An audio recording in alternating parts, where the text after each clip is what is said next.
Hello learners of all ages, my name is Mr. Montgomery. I teach 4th and 5th grade math, and today we're going to be learning about using area models to multiply. Now, when it comes to using area models, another name for an area model that I call it is the box method. Now the box method is pretty simple. It uses a combination of multiplication plus the distributive property to show it in more of a visual representation. So I have a problem 4 times 28. Well, how we typically would solve this is we would go off to the side, 28 times 4, taking the smaller digit or the single digit on the bottom, multiplying it in the ones place first, then to the tens place, and getting our answer. But this is another way that you can solve it. So I have a regular box, and I have 4 times 28. Well, 4 is the number that's on the bottom. Its job is my multiplier. That's its job. It is to multiply. And so my multiplier will go on the left-hand side of the box. Now, I have my multiplican, or the number being multiplied, on the top.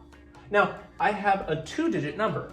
So what I'm going to do is I'm going to split my box in half into 2 pieces. Now, when we did the distributive property the other day, we split 28 into easy to manage pieces. I have a 2 in the 10 spot. 2 in the 10 spot is essentially 2 times 10, which is 20. And I have an 8 in the 1 spot, which is 8 times 1, essentially 8. Do you see how I split 28 into 20 plus 8 still has the same value? Now I can multiply like this. And what I mean by that is I'm going to take 4 times 20.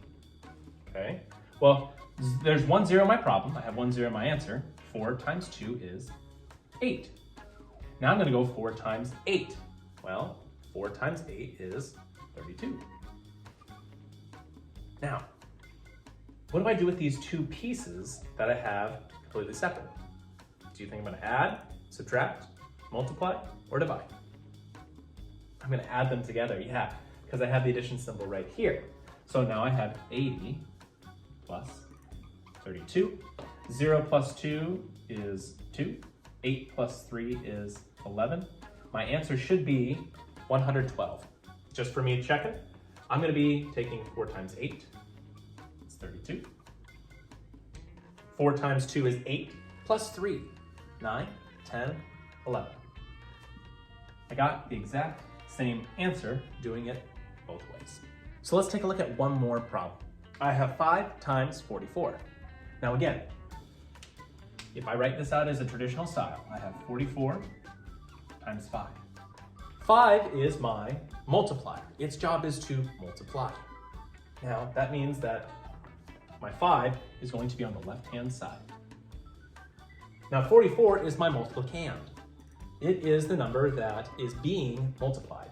That means it's going to be on the top side, but I have to break 44 into 2 parts that are easy to multiply. So I'm going to split my box in half. I have a 4 in the tens place. Well, that has a value of 40. And I have another 4 in the ones place, which has a value of 4 times 1, 4. I'm going to put a plus sign in between to show that 40 plus 4 equals 44. Now I can multiply. How many zeros do I have in my problem? 1. I'll have 1 in my answer. 5 times 4 is 20. Moving on to the next one. 5 times 4 is 20. I'm going to add these 2 numbers together. 200 plus 20 equals, 220. Let's try that again. 220.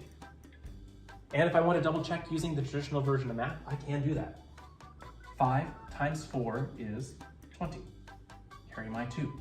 5 times 4 is 20, plus 2 is 22. My answer for both of them is 220.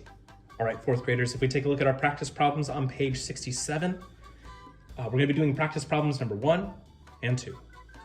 The directions say fill in the area model to find the product. You're going to be making a box method area model for 2 times 18, and the same thing for 5 times 24. If you have any questions, 4th graders, please feel free to ask them tomorrow when you bring this to class.